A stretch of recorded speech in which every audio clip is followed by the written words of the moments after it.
Hello folks, I'm Francois Burman from Divers Alert Network. I manage the Safety Services Department, and our vision really is to make sure that people go diving safely. And part of the things that go wrong are related to the equipment, and I have with us today the super specialist in safety and equipment management, Mark Gresham, from his company PSI-PCI. He's very kindly agreed to sit here today and speak a little bit about some of the issues we get out there, what goes wrong, how people get harmed, and what you as a scuba diver should know about to prevent it happening to you.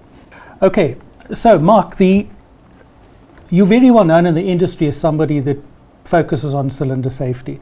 And we hear all about cylinder incidents, but in reality, the numbers are not that huge, are they? Correct. It's a rare occurrence when it occurs. Yeah, it's not a common thing. But when it does, it can be pretty devastating, and we'll see significant loss to buildings. We can have fatalities in some cases. Sadly, that'll happen even at home when people are not taking care of the equipment correctly. Just maybe some perspective that you can understand why we are concerned about this, and Mark taught me this many years ago, is the average scuba cylinder, so your typical 80 cubic foot cylinder, contains about as much energy as a small motor vehicle traveling down the freeway at 140 kilometers an hour. And for you folks, at 70 miles an hour, at 70 miles an hour. And if it comes to a dead stop, the amount of energy in that motor vehicle at the time, the momentum as we would call it, is the same energy release that you'd get if a cylinder were to explode. Regular scuba cylinder, the one that you throw around with absolutely no compunction when you go diving. And we all know when we learn to scuba dive, and our instructor does a good job with us, we are pretty careful as to how we handle things. That's the first time, and the second and the third time, but in no time at all, probably by the end of your open water course, you are handling these things as if there was nothing to worry about. And remember, that energy hasn't gone away, the risk hasn't lessened in any way. It's exactly as dangerous as it was when we started, but we just become kind of complacent. So what we thought we'd do is discuss a little, really I want to ask Marky's opinion. Are we overplaying this? How significant are the accidents? Typically, what causes a cylinder to explode? I mean, they're designed to be manhandled. They're not designed to, be something that you, like a time bomb, you're never quite sure when it's going to explode. And then, how serious is the issue? In our scuba industry, we know people use gas cylinders in factories and these days at home with breathing problems. So we're a very small subset of cylinder users. But for scuba divers, how significant is this? So really, I think my first question to you, Mark, and I know you teach this in your courses, is what causes cylinders to explode? Most cylinder failures are a direct result of poor maintenance, poor handling. Most of them are caused by humans that are not educated or have chosen to, should I say, thwart the rules for their own expeditiousness or something that makes it easier for them. I don't like to use the word lazy, but that word certainly exists as a result of people just trying to take shortcuts. It's interesting you say that. You recently presented a course, and one of my members of staff were on the course.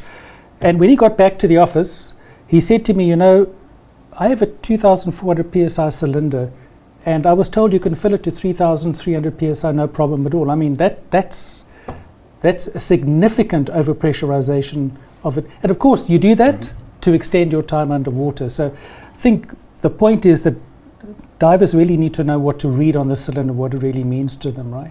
Service pressure is so misunderstood. There's a lot of people that have interpreted this wildly. What we see is a rated service pressure on a cylinder is based on ideal gas law, 70 degrees Fahrenheit or 21.78 C. So our ratings are based on basic gas rules. People assume that, it's a steel cylinder, so it's tougher. I can overfill it to get 5 extra breaths underwater.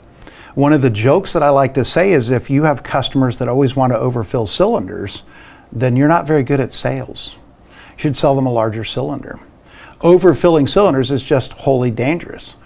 Cylinders are designed for 100,000 fills, 10,000 hydrocycles, if we fill them as designed. So when you're overfilling cylinders with regularity, you're removing the ductility from the metal. And the fact is they become work hardened and brittle. So it is a common practice in many parts of our country where we overfill cylinders so we can stay underwater for an extra 2 or 5 minutes. It's kind of crazy, really. I guess part of the problem is we know people overfill them. I mean, they even stamped 4,500 PSI, which is the test pressure on the cylinder. And it is actually a safe enough pressure. The problem is it's time, as you said, numbers of cycles, and then add to that equation with an aluminum cylinder, leaving at the back of your motor vehicle when it gets up to 120, 130 degrees. And these numbers and figures and this data really comes from a lot of research that people like the Compressed Gas Association have done. So we know the numbers are real. They're not some idealistic thing that people throw around.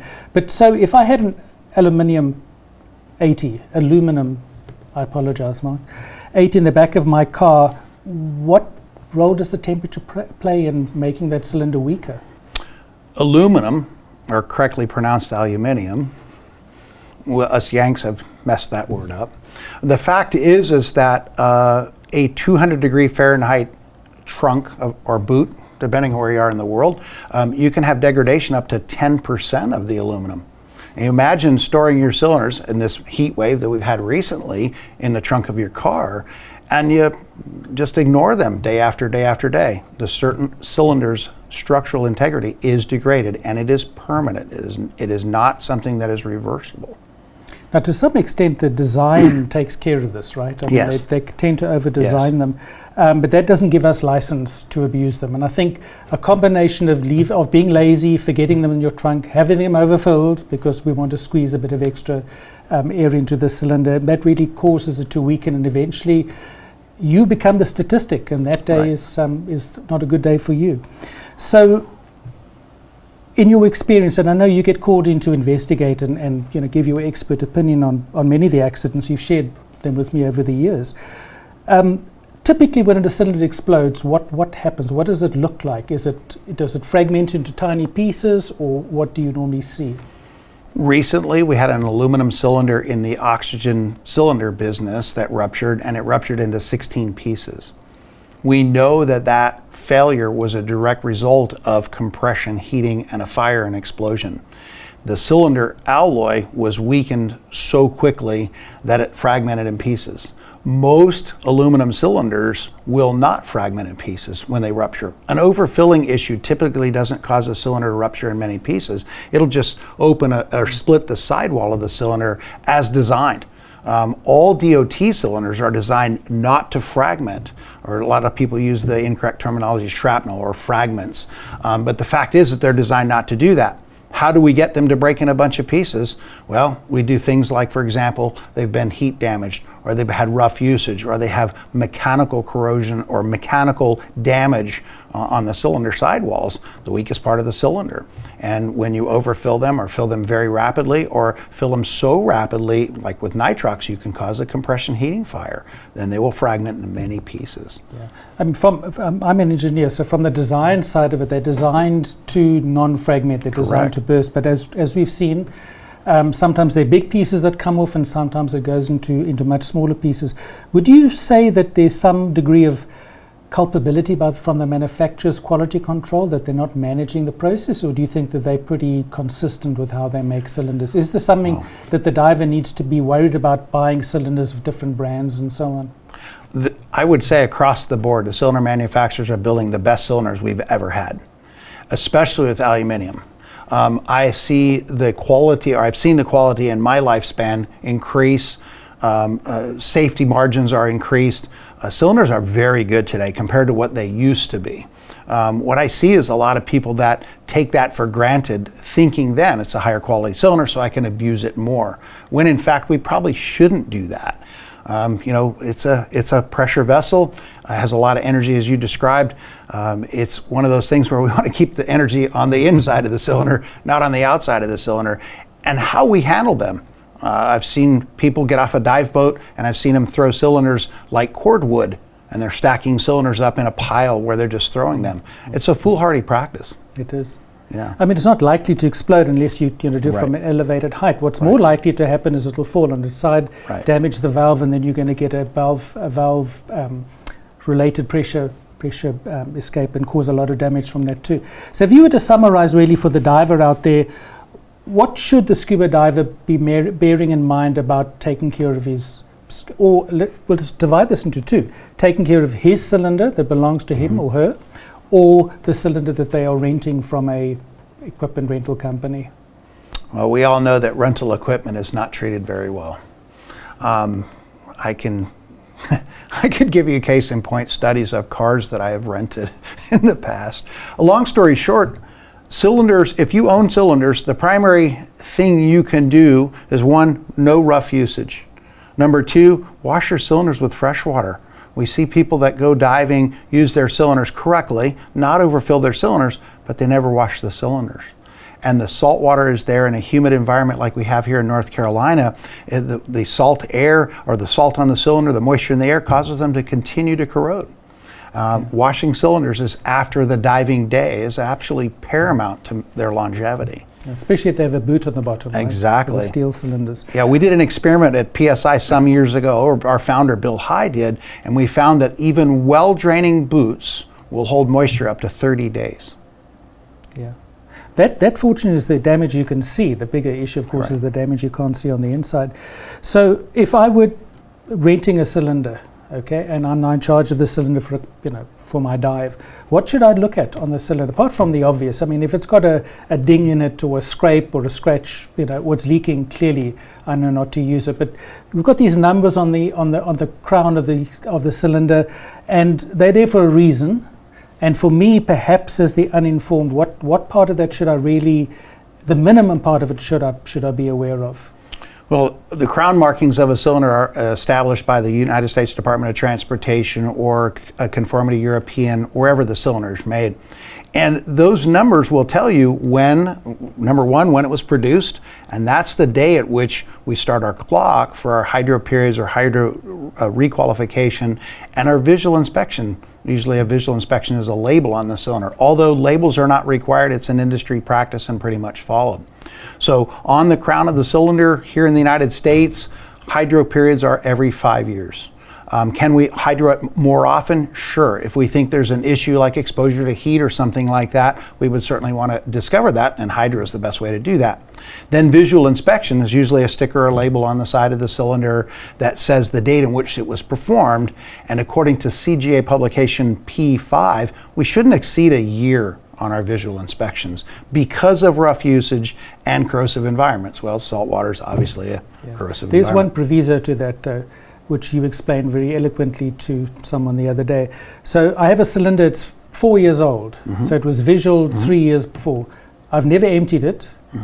Is it fit for me to take out and use it? Yes, the US DOT allows for a cylinder, even out of hydrostatic test, even out of visual inspection, to be used for its intended service or purpose. Then when the gas pressure is lowered or used, then it needs to go to requalification because it cannot be filled until the requalification is completed. So it's a good idea. I mean, rental cylinders are used all the time, so you're not expecting them not to have been used. So it needs to have a visual inspection. It needs to be in hydro. Now, one would expect the rental company to make sure they're in hydro, but that stamp, it gives you a date that's different to the date it was manufactured, tells you the degree of care. And then, to me, the kind of the part I was hoping you'd say to me is, when you open your cylinder valve, with the quarter turned back, right? When I open my cylinder valve, and I look at the pressure on the pressure gauge, and it says 3,500 PSI, I think, great, lots of air. I look at the cylinder and it's a 3,000 PSI cylinder. That's one of the dead giveaways. And let's make it more real. This colleague of ours, 3,300 PSI on the gauge, a 2,400 PSI cylinder. So, I think a little bit of education is necessary, and it's not difficult. Visual, hydro, and pressure, and then obviously that it looks good. Anyway, folks, I think it'll give you some insights as to the specialist, the man that's got so much experience and has shared it with us all in the industry. It is an issue. We don't have many accidents, but as I always say, they come along with statistics, and it's 0.0001 person that loses their life when a cylinder explodes, but it's one person. It's not 0.0001 of a person. So it is necessary for us to follow the rules, follow the guidance, the training we're given when we first learn to dive, and then some basic steps, as Mark has explained to us here, things that you can do as the diver, be aware of. If it's your cylinder, make sure that it gets requalified correctly. If it's a rental, it's your life. That cylinder has loads of energy in it. Do at least the basic checks, like to make sure it's in date, and that when you open your cylinder valve and the pressure gauge hops up to whatever the fill pressure is, that it's below or not more than the rated pressure of the cylinder. So thank you for sharing that with us, and we'll see whether, as a result of this being posted, anybody has any questions. But Mark's very generous with his time, and he and I will get together and hopefully give you a good answer. Thank you, sir.